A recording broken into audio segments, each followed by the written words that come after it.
อยู่นั่นเองท่านประพาสไหว้ดูหลวงพ่อเปิด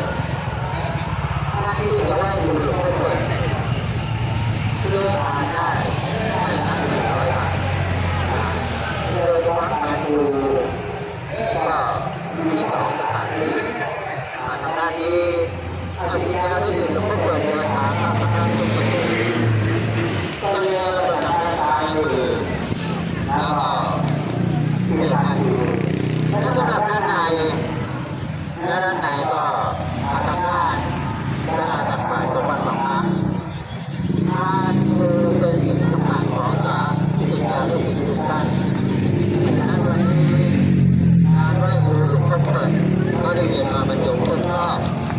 ปีพ.ศ. 2568ศิษยานุศิษย์ของหลวงพ่อเปิดขณะนี้ก็กำลังทยอยเดินทางมากันอย่างพร้อมเพรียงอยู่ทุกขณะและระดับศิษยานุศิษย์หลวงพ่อเปิดเนี่ยเตรียมพานครูแล้ว100 บาทก็บูชาพานครูทางด้านหน้าแล้วก็แต่ละทางด้านก็จะมีสวิตช์ให้ท่านบูชาพานครูนั้นรู้สึกว่าหาที่นั่งตามสถานที่เหมาะสมนะน้อมรำลึกถึงครูและอาจารย์น้อมรำลึกถึงครูและอาจารย์พระสงฆ์แล้วก็คุณบิดามารดารวมถึงคำสอนของครูและอาจารย์ที่มอบให้กับศิษยานุศิษย์ไว้